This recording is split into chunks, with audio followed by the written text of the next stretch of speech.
Hi, my name is Ryan Pack, and this is Soundtrack Your Life, where we speak with guests about a soundtrack that is important to them. Today, we are talking about the 2023 documentary, The Blues Society. With us today, we have director Dr. Augusta Palmer and Memphis radio legend Henry Nelson, who also appears in the film. So, welcome, Dr. Palmer and Henry. Thanks for having us, Ryan. Yeah, good to be here. So I guess we should start with the Blues Society. What is the origin of this documentary? Well, the origin of the documentary is that I heard that there was this amazing footage of the Memphis Country Blues Festival and 16 millimeter footage. And since the Memphis Country Blues Festival was organized by my father, I was interested in that legacy. And when I went to separately see and hear, because it wasn't in a situation where it could be synced up, this footage from 1969, the first thing that was played for me when I walked in the door was a speech by my mother. Which actually appears in the film now, where she is begging people to pay for their tickets because these blues festivals were a benefit to raise money for blues masters like Furry Lewis and Robert Wilkins. And so she was begging for people who had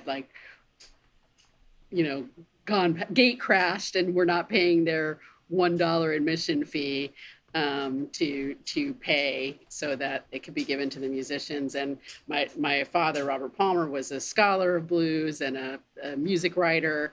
And I knew that he was crazy about the blues, but he and my mom were divorced when I was a tiny infant, and she had never mentioned anything about these festivals. So I was hooked by that, I think, that there was this collective effort and that it had been really important to people like my mom, who otherwise in her life only listened to classical music. And, so that fascinated me from the beginning. And then as I got into talking to more people and met people like Henry, who had these amazing stories, I was like, well, there's so many stories about this festival that are interesting and worthwhile and need to be heard. So. And just to clarify for our listeners, Robert Palmer, her father, is not the guy who wrote Addicted to Love. That is a different Robert Palmer. That's right. Ryan, if I may, every time I hear Augusta talk about the film in any kind of way, the thing you seem to never mention is the fact that your mom was pregnant with you. Well, I saved that for later. That's a reveal. It's ruining it. No, I'm kidding. Oh, I see. Sometimes I do mention it. So yeah, so when my mom made that speech that's in the film, she was pregnant with me in 1969. So I feel like I was there. My memories are hazy, but I think that's true for some people who were, adults who were there too, or teenagers. Well, there you go. You can tell I'm no filmmaker. I get right.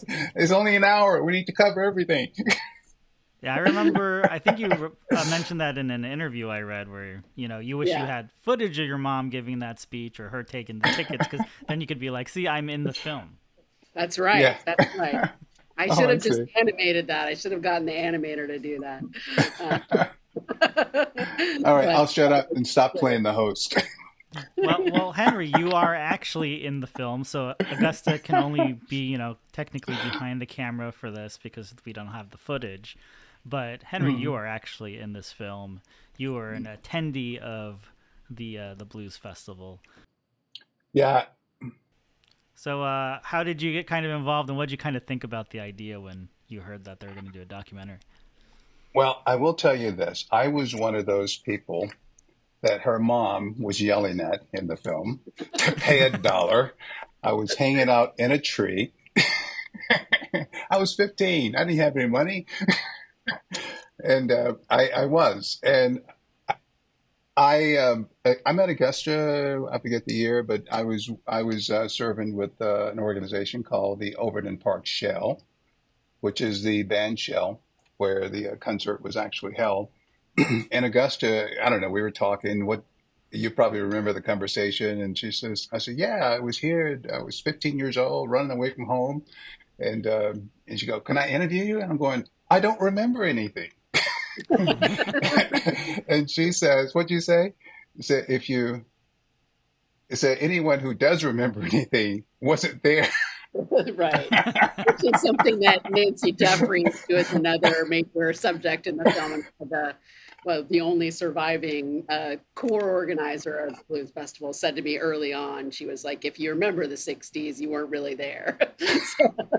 so, I was, I was fine with not remembering things, but you Yeah. remembered some things as we went Yeah, on. I remember some things, but it's like I do things around it. I was actually this was I started going to the Overton Shell because I started hearing about the country blues festivals a year before, but I was only I was not barely a teenager, and I was living in Arkansas across the river.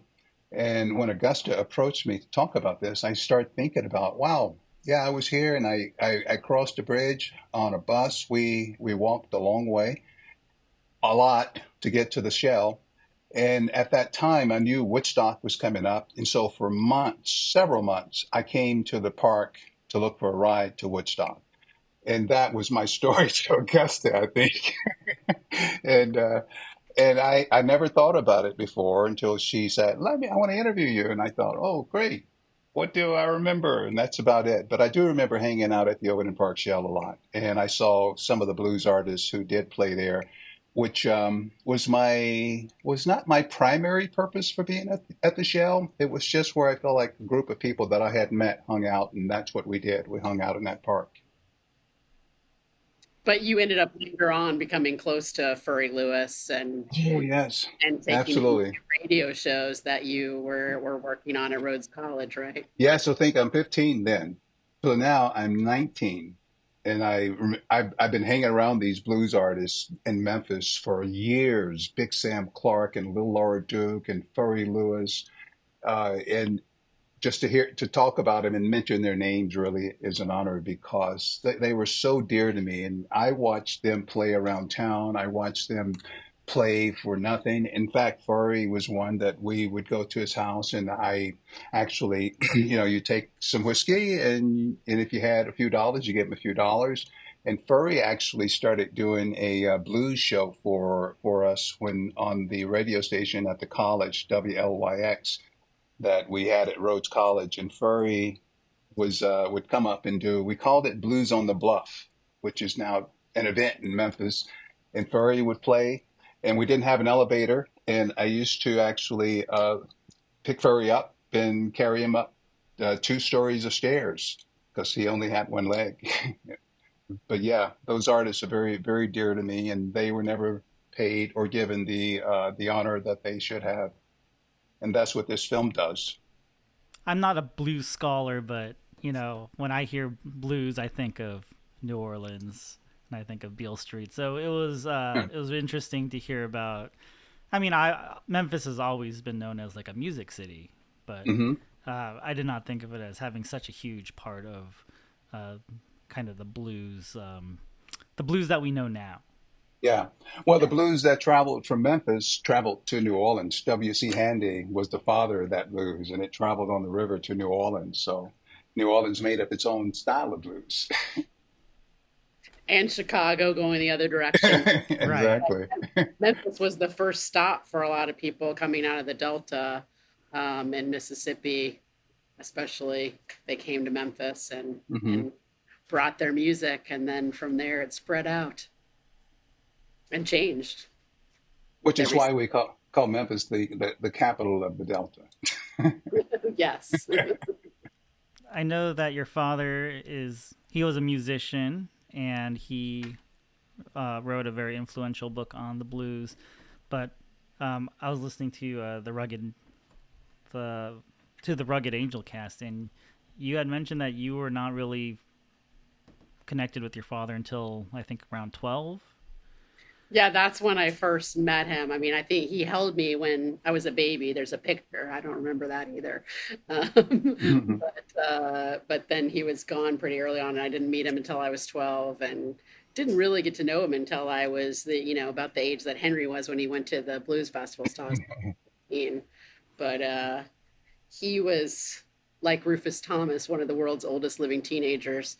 So although he never wore those great like suits that Rufus Thomas wore, anyway. But He had his own style. he had his own style, yeah. So it was good to get to know him as a teenager, yeah, and pretty cool as a teenager, honestly, to have a dad who's a rock critic. Yeah, I was gonna say, how did that kind of influence you? Like, did you get more into music because you had this father who was so connected with music, or, you know, did it have any like weird expectations for you? Well, I do think it like ruined me forever because, and this is really terrible for me to say, because one of my, Henry and I have been talking a lot about outreach projects for the film. And one of the things I'd like to do is make sure that we'll raise funds so that when the film is shown that we can have live music with it and pay musicians. But having said that, it kind of ruined me for being willing to pay a lot for concerts because I got to go to a lot of concerts for free. But that's not a problem for to have anyway. So yeah, it was it was really a lot of fun, and to get to go backstage sometimes and things like that with him. So, Henry, I know you don't remember a whole lot about 1969, but you were on your way to. You were trying to find a ride to Woodstock. Were there specific bands that you wanted to see at Woodstock, or is it just like everyone's gonna be there, so I just want to go? I think it was more everyone's going to be there. And like I said, when I found Overton Park, it kind of became my Woodstock because I didn't get to Woodstock. But I was an impressionable teen who knew the world was big and I wanted more. And I was thinking about the people like the ones I knew in Overton Park. It was kind of, and I mention this a lot, and it's so true even today. I look for my tribe, and they felt like my tribe. And I knew at Woodstock, I mean, I knew Jimi Hendrix was going to be there. I knew Janis Joplin was going to be there. So yeah, I was going for the music, but it was mainly just the experience. It was the summer of love. I'm 15. I just started smoking pot. So, it's like I'm alive. And not only that, but the previous year, well, I was in the eighth grade, 68. The previous year, Dr. King was assassinated. And man, I didn't realize this until I was much older, but I was grieving deeply. I was also afraid. Um, and I was searching for something to feel whatever it was that a 15-year-old feels at that point. So that's why I wanted to go to Woodstock. I thought that was the collective experience for that moment to be somewhere where people were talking about changing the world, feeling this sense of love, and it meant something. And the music was, the electrifying part of it. Should I have made it? But I could get the recordings, I had plenty of music in life. So it's more about that collective feeling and that Yeah, urge for peace and yeah, reconciliation between people. uh-huh. It was, and I see it as a different form of the same thing that your parents and the people who were traveling from New York and from these places into the Delta, looking for that same, spirit through music, and two, to come there and meet some of these, and you met some of them, to meet Furry Lewis and to meet Reverend Wilkins and to meet these people was like it's a spiritual experience because it is something that is literally nurtured in the delta, in the dirt, in the water, and something about the origins of the blues, which is actually the delta blues originated from Africa. I mean, that is truly the origin of delta blues, and it's a spirit that we all carry within us when we can be aware of it and know it. So yeah, I'm always looking for that. Yeah, well said. Yeah. I also really like how in the documentary you provide a lot of the cultural context around the festivals. A week before the first festival was held, there was a Klan rally at the same park. And I believe there was also a mention about how the Shell was kind of foreign to black people at the time because it was mostly for like orchestra shows. Yeah, Like there weren't yeah, there open weren't a Oh air. lot of yeah, Yeah. yeah. yeah. I know. I mean, the Shell was, people talk about segregation being de facto or de jure being the law. So it wasn't the law that black Mhm. people can be there, but I think that it was still pretty powerful, right, Henry? That feeling that was not a space for black people. Right.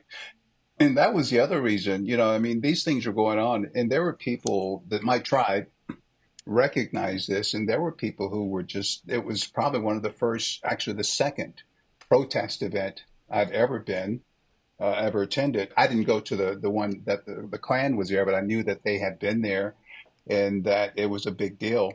And not only that, I think about my Aunt Lorraine, who lived over on Macklemore, took us to the protest. She was the help that worked for the attorney who was trying to stop the I-40 from going through Overton Park.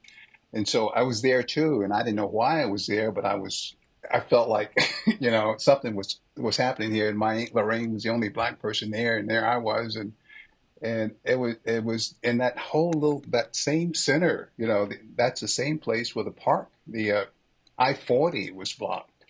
Yeah, in some cuts of the film, we talked about that because, yeah, the park would have been basically destroyed by the spring pickup, Exactly. the center of Memphis, and a lot of people got together and fought that Yeah. protest. So it's cool to hear that you were at one of those protests. Yeah, and and I never get to talk about that. It's interesting hearing it or hearing myself talk about it because it's one of those little things that, the story you carry that one day I feel like I'm going to forget. So, so there you have it. I I'm glad finally that we were recorded. able to get that on record. Yeah. Well, and that park is so important for so many Yeah, reasons, but among other things that part of that park is like the original old growth forest in the yeah, way it has been as far back as we know. So there are yeah, not very many places like that left in all of America. So if they had destroyed that with a highway, I mean, it would have been, doubly, triply tragic. Um, yeah. yeah. Yeah, and I promise I'm not going to talk too much about New Orleans, but it What's it what is it with New Orleans and you? well, I had seen this other documentary, and they were talking about technically segregation is over, but there were still like laws on the books where like black artists and white artists were not allowed to perform on stage together, and so Dr. John was talking about how he was playing with Alan Desant, and the police came in and kind of broke up the show. And as he was getting arrested, he told them, "I guess I'll see you guys next week because Ray Charles is going to be in town." And and it kind of just reminded me, like like technically, the Shell was not a white only venue, but because of kind of how things were around the time, it still kind of felt that way until they started this blues festival and they started doing like shows around there, like Well, that. the staff restrooms at the Shell in 1966 were segregated. There were white and black bathrooms for staff at the Shell. Is Yeah, my understanding. So there was some very, very literal and real segregation.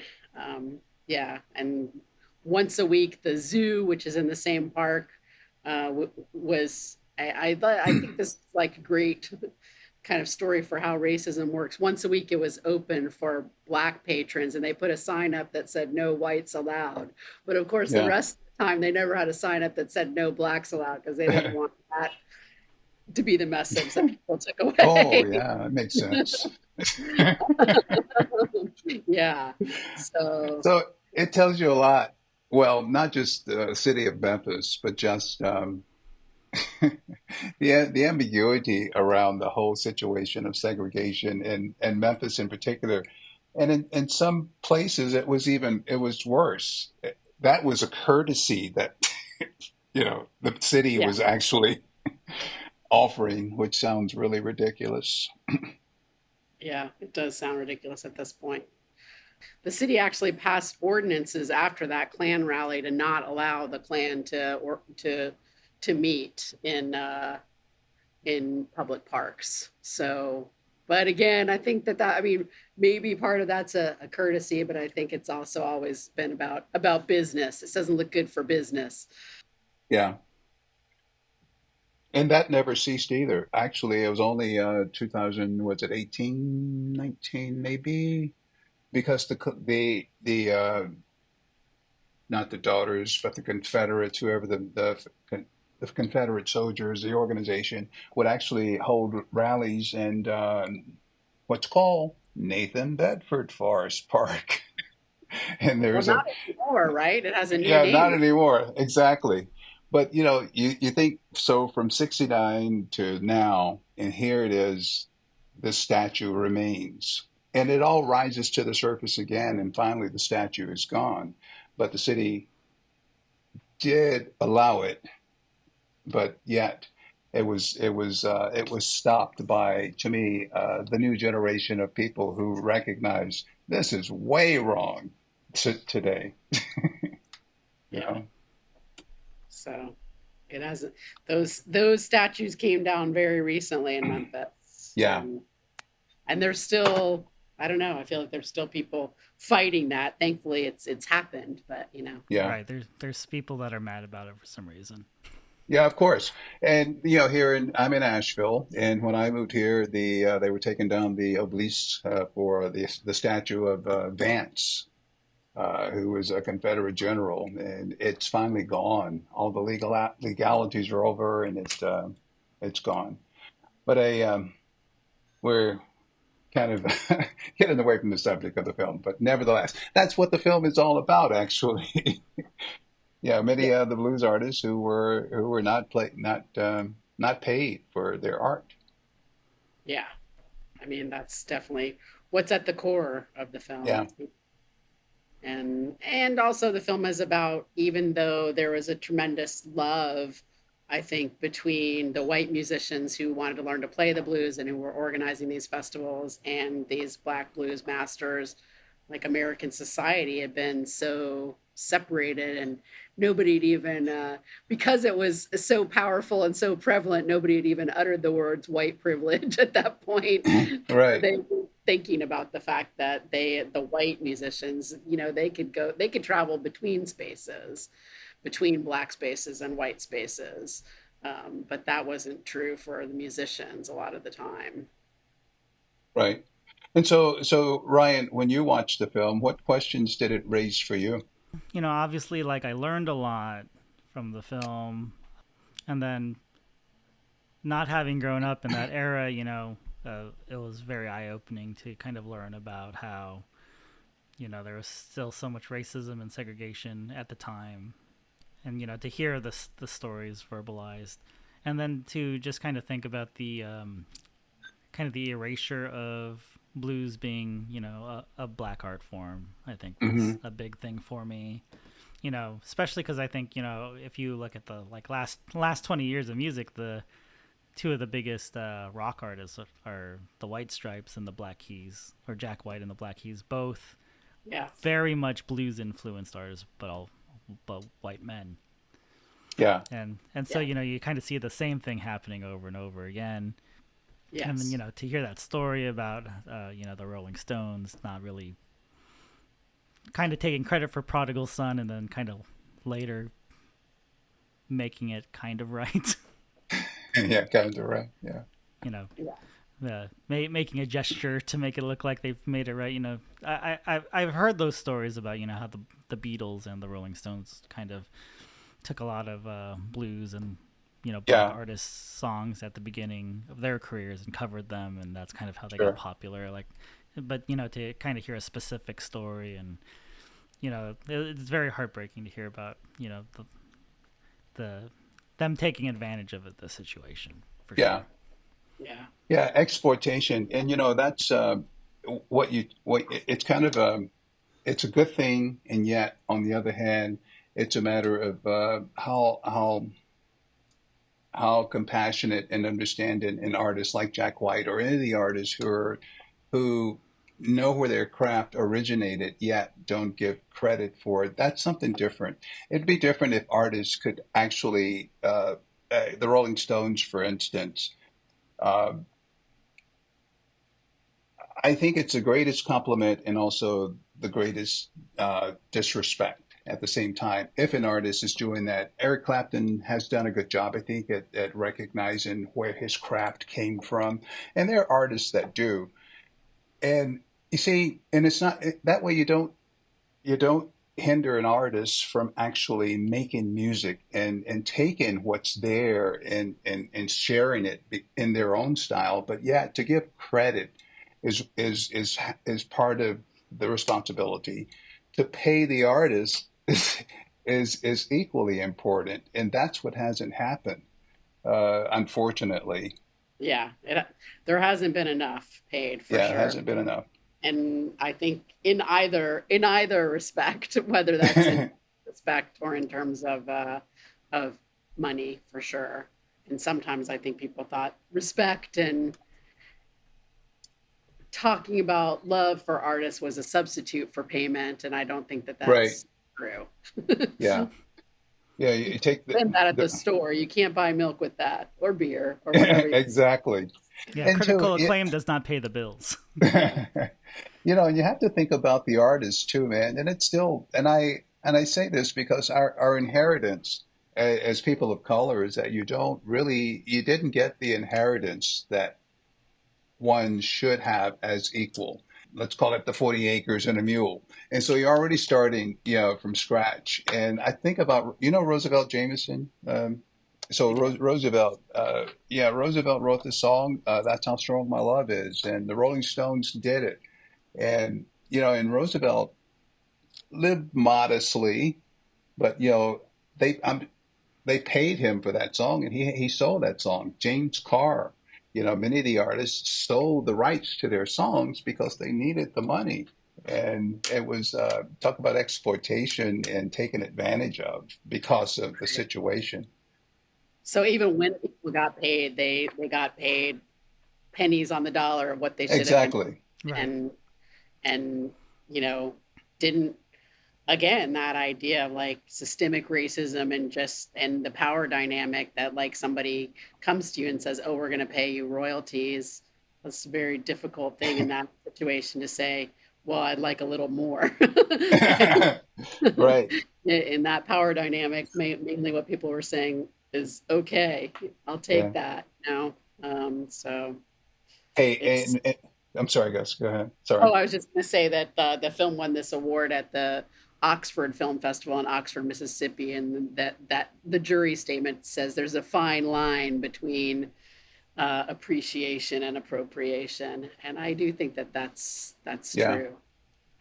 Yeah. I was thinking about there's a story, Ryan, you ought to read. It's in a book called what's Robert's book called?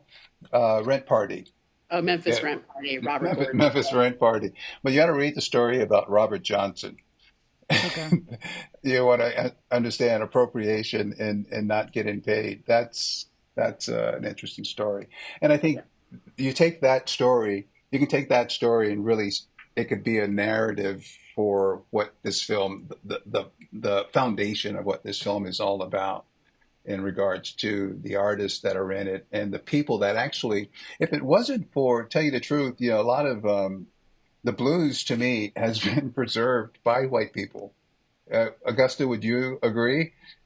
in, In some ways, yeah. in some ways, and I say in the way of awareness, in a way of uh, of of keeping it alive. I can't say that we all listen to it for the same reason, but definitely it's been there's an awareness of it. Oh, well, I say there's a bigger audience of it, and it's mostly European American. Would you say? I feel like that's been shifting a little bit just in the time that Yeah, I've been making the film, because I, started going to a lot more blues gigs, like and in Memphis and beyond, and started to see, like, you know in the 2020s, I started to see a few more Black people in the audience. And I also started to see more Black performers, because there was a time in which a lot of the, blues festivals, yeah, the majority performers would be white too. So, yeah. so I do feel like there's been a little shift, and younger people like Buffalo Nichols is somebody who I think is really great, who is has this kind of like blues punk aesthetic, but and is, really, he says part of his mission is making sure that Black people know that the blues is their legacy. So Yeah. I'm behind that. Anyway, I think there are more artists and more fans that are Black coming to the music or coming back to the music, Hmm. however you want to put it. But yeah, Sure. I do think that their white fans were were very active in preservation, but then sometimes I feel like that preservation became this kind of museumification, which is never good for a living art form, because then it's like, Yeah. oh, is this authentic? Let's argue for a few hours about how authentic this is. Well, that's what Yeah. the internet is for. Yes, exactly. Yeah, and and in all fairness, as a matter of full disclosure, I haven't gotten out much to see much blues. There is a blues festival here that has all white artists, which I found that's interesting. Yeah, those festivals are out there, and that is interesting. Yeah, but yeah, there were a couple of people I recognize. So, Dr. Palmer, so your father wasn't able to participate in the film. He had passed away, but his words are spoken throughout the film by Eric Roberts. Is that correct? Yeah, yeah, it was a lot of fun to work with him. Is there He called something me about? boss. Oh, Like, sorry. boss, does that sound good, boss? Is that how should I do it, boss? Just like,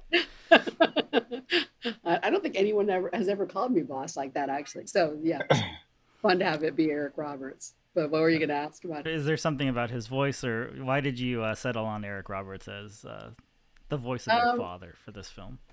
well, I wanted a voice that was very recognizable, and so that actually became more important to me than it sounding exactly like my dad, because Eric Roberts really doesn't have. My dad's from Arkansas. Eric Roberts has a different was from Arkansas. Eric Roberts is originally from the Carolinas, and also has been a working actor for a long time, so his southern accent is pretty restrained.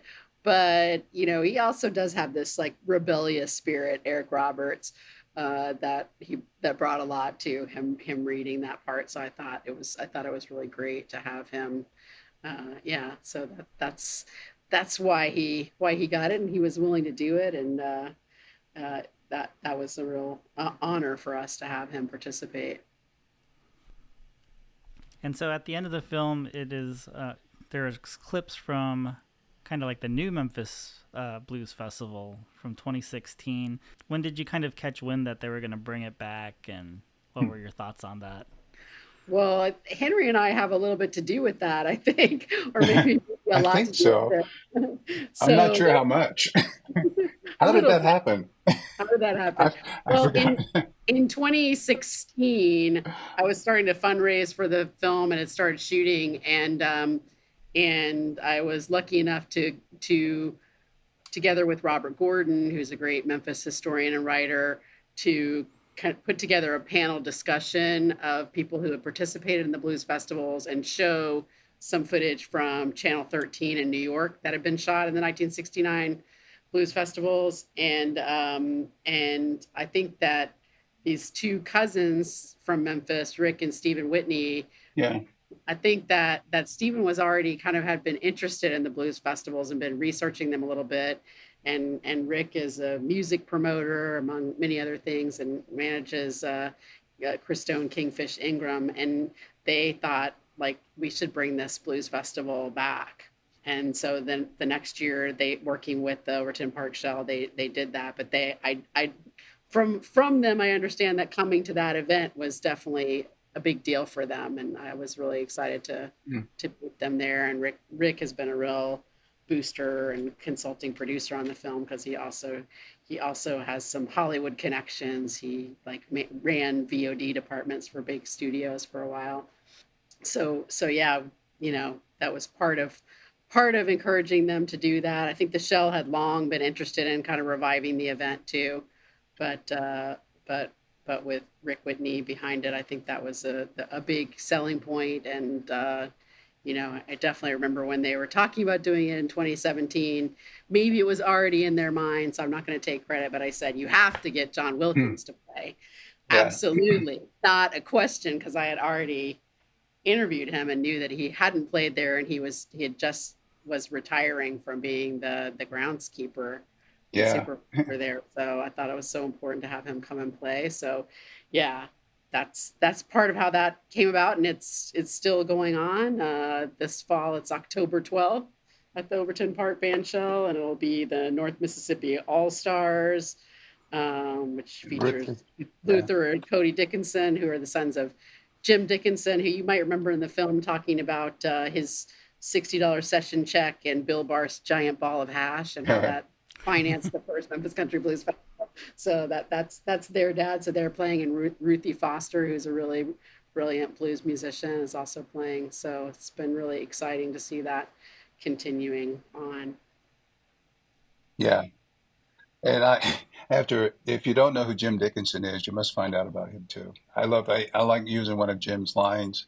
He says, his grave marker. What does it say? I ain't dead. No, I'm just gone.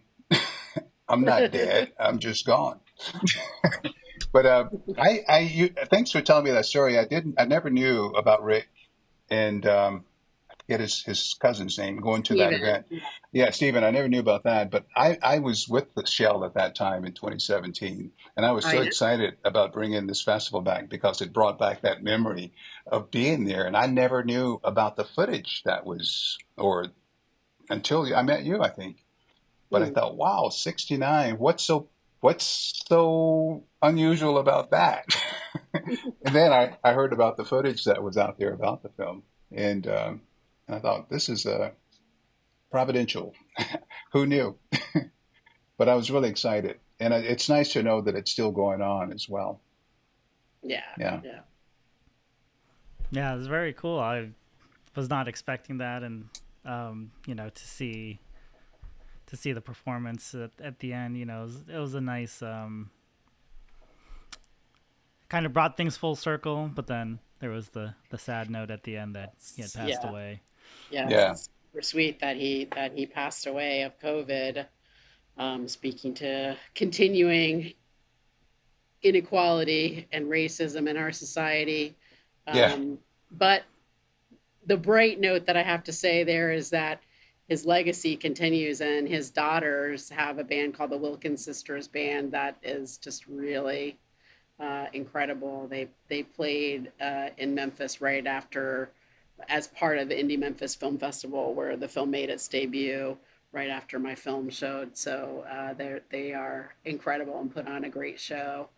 I encourage anybody who gets the opportunity to hear the Wilkins sisters play, that they go out and do it, because they're continuing that legacy from their grandfather Robert Wilkins, and their father John Wilkins. So the music keeps going on.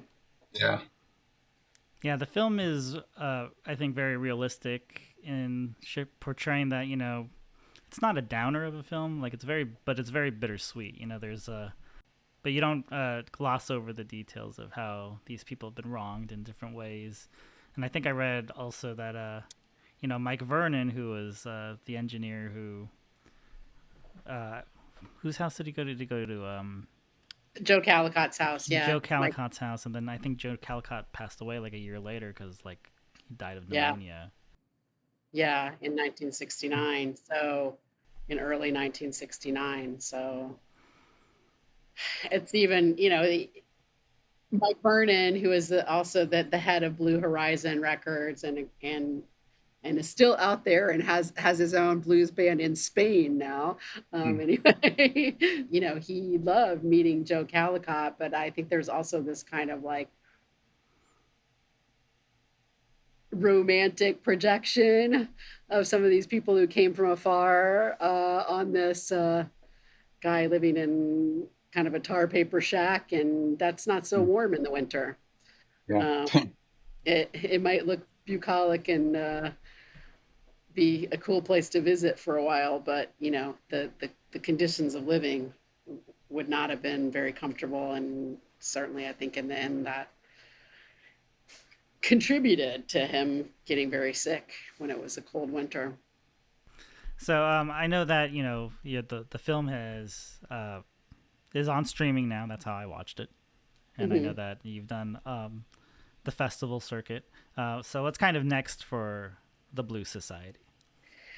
So what's next, and what Henry and I have been working on a lot is getting the film out to schools and to students, and I and raising money to bring musicians along with that, and to um, where possible, help Henry travel with it a little bit too, because he's such an important part of the story and has so much to say about blues music and these musicians and kind of the history of Memphis music, as well as about the history of living through the assassination of Dr. King and all the racism in Memphis. And racism, the film points out, all over America, not limited to the South, or certainly not limited to Memphis. It's pretty much, well, global almost, not just confined to America. It's out Right. there. So yeah, we're hoping to bring the love of blues music and pay musicians to play with the film where possible, and also discussions about history that are not always easy but are important for us to have. And you you can go to our website, the Blue Society Film.com, and there's a donate button there. So if you donate anything, that will go towards our outreach campaign. And it is out on streaming, but there's so many documentaries in the world right now, and they don't make much money. We don't get any advances, most of us documentary filmmakers. So you know if I make money on the film, I put it into outreach and getting the film out to educational audiences and to libraries and community centers. And we've been discussing the film with Music Maker Relief Fund, which is a great organization out of Durham, North Carolina. That is their mission statement is that they preserve the music of the American South by helping the musicians who make it. So, we're hoping to work with them to get musicians out there in communities with the film playing and talking about it. Well, that's great. Yeah. Y- Yeah, I mean, I really enjoyed the film. I learned a lot from it. I commend you on wanting to get it out to as many people as possible. I think it's like an important part of our history as a country as well.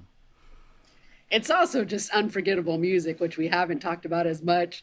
Like I just really feel like if you can hear Reverend Robert Wilkins, whether he's playing something, whether he's playing in his original idiom of blues, or whether he's playing, kind of gospel music, which is what he moved into when he became a reverend. If you can sit down and not tap your foot or start getting up and moving a little bit, there may be something wrong with you, I think, because it's just this infectious music that is filled with a lot of joy. I mean, there's pain, as you pointed out, in the story and in the music, but it's also, as the writer Jamie Hatley says in the film, it's also about the joy and survival and putting that on record. So, and she also says we need that right now. She said that in 2016, but I think it's still true. We all need that.